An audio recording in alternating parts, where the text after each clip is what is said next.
किशोर तिवारी जी बताइए मेरे को, बताइए ब्रिजमोहन, ये क्या हो रहा है महाराष्ट्र में? किशोर जी देखो ऐश्वर्या जी बोलिए।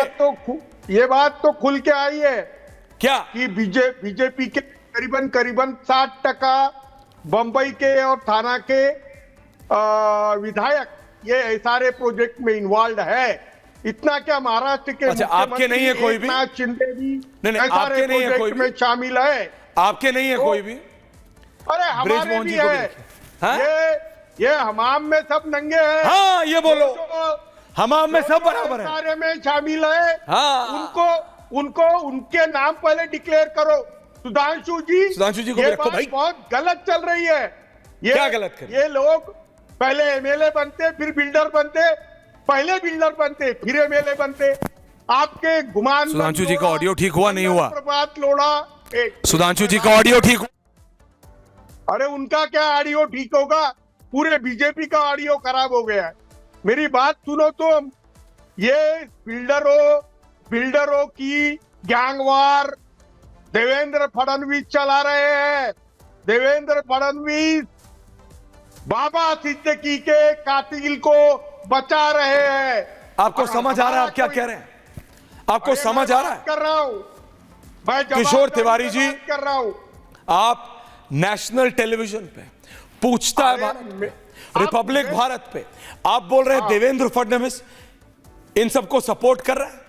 आपको पता है आप क्या कर रहे हैं? आपको पता है आप क्या कर रहे हैं? ऐश्वर्या मुझे पता है। क्या आपको पता है किस व्यक्ति पे आरोप लगा है? वो व्यक्ति शरद पवार के कितना करीब है?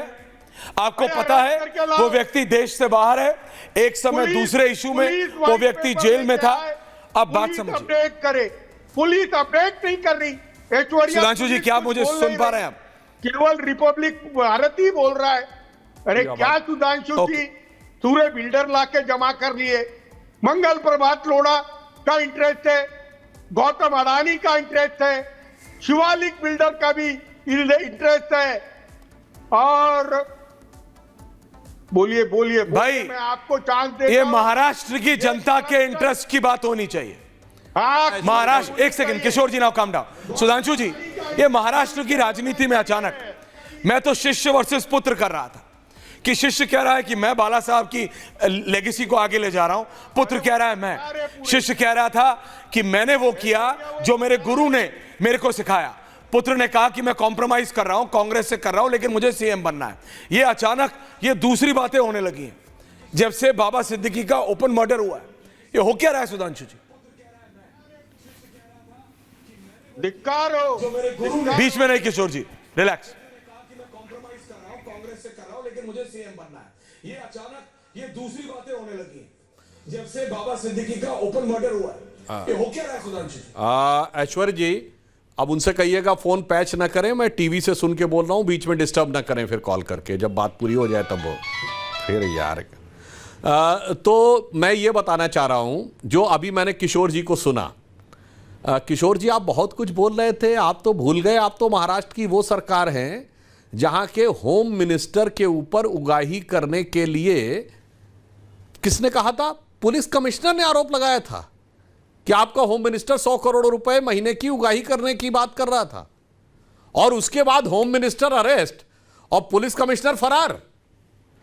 I think in the entire history of the country ऐसा उदाहरण देखने को नहीं मिला हो कि गृह मंत्री के ऊपर उगाही का आरोप पुलिस कमिश्नर यानी सर्वोच्च अधिकारी लगा रहा हो, और गृह मंत्री आरोपित होकर गिरफ्तार होने की स्थिति में और पुलिस कमिश्नर फरार होने की स्थिति में। इसलिए साहब, आप लोगों के मुंह से जब आप ये बात कहते हैं तो जरा गौर से सोचना चाहिए। जहां तक हमारी बात, हमारी सरकार पूरी संवेदनशीलता के साथ, सतर्कता के साथ अपराध को नियंत्रण करने के लिए प्रतिबद्ध है और सरकार कठोरता के साथ कार्रवाई कर रही। परंतु अब जो विरासत की मैं बात कहना चाहता हूं, सोचिए सर, क्या दौर था जब स्वर्गीय बाला साहब ठाकरे जी के नेतृत्व में हमारा और आपका गठबंधन साथ साथ होता था। हमें याद है कि उनका एक इंटरव्यू अवेलेबल है सोशल मीडिया पे, अब अवेलेबल है, पुराना इंटरव्यू कोई जाके देख सकता। उनसे कहा गया कि आपके ऊपर आरोप है, कांग्रेस ने आरोप लगाया था कि मुंबई के दंगों में आपका हाथ है। तो बाला साहब ठाकरे जी का जवाब था, हाथ नहीं पैर है, क्योंकि कुछ लोग पैर की भाषा समझते हैं। साहब, बाला साहब ठाकरे जी के पैर की धमक से जो इलाके दहल जाया करते थे या जहां आंखें झुक जाया करती थी, वहां आज आप याचक बन के खड़े हैं और उन्हीं सीटों को बंटवारे में मांगना चाह रहे हैं कि हमें ज्यादा वो सीटें मिल जाएं। तो मुझे लगता है कि जो गद्दारी का आरोप लगा रहे हैं उससे ज्यादा अगर बाला साहब ठाकरे जी की विरासत और विचार के साथ गद्दारी हुई है, विचारधारा और विरासत के साथ गद्दारी हुई है, तो आपकी पार्टी ने की है। साहब, कुर्सियां आती जाती रहती हैं, सरकारें आती जाती रहती हैं, विचार नहीं बदलना चाहिए। जैसे हिंदुत्व हमने कभी नहीं छोड़ा 73 साल में, मगर अफसोस आप लोगों की भाषा क्या हुआ करती थी और अब क्या हो गई। आप उन लोगों के साथ खड़े हैं जिनका मुस्लिम लीग से गठबंधन है केरल में, पीरजादा अब्बास सिद्दीकी फुरफुरा शरीफ के गद्दी नशी के साथ गठबंधन है बंगाल में। तो मुझे लगता है कि ये बातें बहुत सोच विचार कर करनी चाहिए कि आप जिन लोगों के साए में खड़े हैं उन्होंने आपकी विरासत के साथ क्या किया था और आप अपनी विरासत के साथ क्या न्याय कर रहे हैं केरल में। सवाल इससे पहले मैं डिबेट खोल रहा हूं, ओमकारेश्वर जी आ रहा हूं। किशोर तिवारी जी, आपने बोले ओनली मेन सुधांशु जी। सुधांशु जी, ये 2 पिक्चर्स हैं सामने, आपके पास 30 सेकंड बाद ऑडियो पहुंच रहा है क्योंकि वो कॉल करने की कोशिश कर रहे हैं। आप उसको ऑडियो ठीक करा लीजिए, मैं तब तक सवाल करता हूं। एक तरफ शिष्य, एक तरफ पुत्र है। शिष्य कहता है मैंने पार्टी इसलिए तोड़ी क्योंकि जो बाला साहब ने मुझे सिखाया था, स्वर्गीय बाला साहब ने, मैं वो ही करूंगा। पुत्र कहता है कि मेरे को कुर्सी चाहिए।